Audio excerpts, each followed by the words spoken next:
I thought I'd begin this morning by just telling you what I think, with that absolute caveat that the claim to knowing anything is, at the very least, supremely flimsy.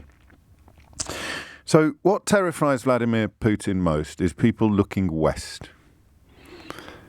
What has in many ways defined his regime is a terror of people looking west.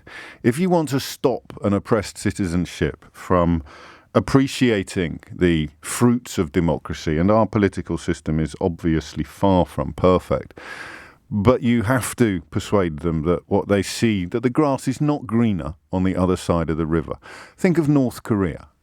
That is pretty much what you would have to undertake in order to ensure that your citizens never got to see the colour of the grass on the other side of the river. And partly because of the size of Russia, partly because of its history, its geographical location, crucially, and also because of the money, the dollars, the rubles. Putin couldn't do that because, unlike Kim Jong-un, Putin and his cronies love the fruits of Western luxury. They absolutely love it. So you can't keep those drawbridges up. You can't keep those doors closed. And the eyes turn to the West, not in pursuit of Gucci handbags and Bentley cars, which is what, of course, the oligarchs fill their boots with, but just in pursuit of freedoms. The freedom, for example, to say in public that you think the government is rubbish without getting thrown in jail. The freedom, for example, to access media that will speak truth to power, shine lights into the darkest corner of a country. Again, please don't think this is a paean to perfect Western democracies, but in comparison, when everything is relative, the grass is considerably greener here for ordinary people than it is there.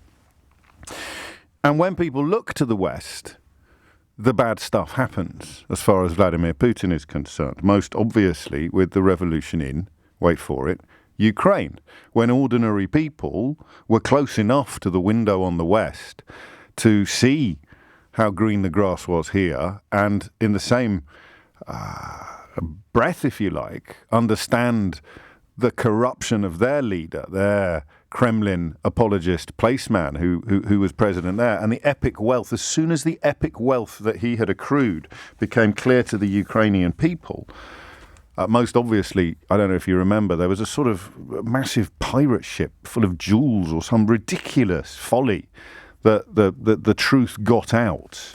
And if you can't control the media, if you can't control the news, then you can't keep information like that away from the people. And if the people get that information, they will no longer put up with it. So there are two things that terrify Vladimir Putin. One is the people looking to the West and seeing the colour of the grass, the greenness of the grass.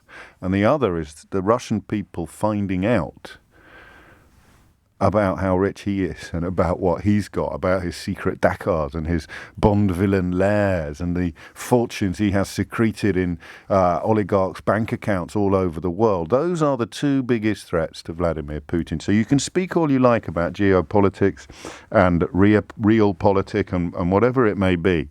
But the bottom line is, what terrifies him most is the loss of status. And status for Vladimir Putin is this bizarre cocktail of wealth and power.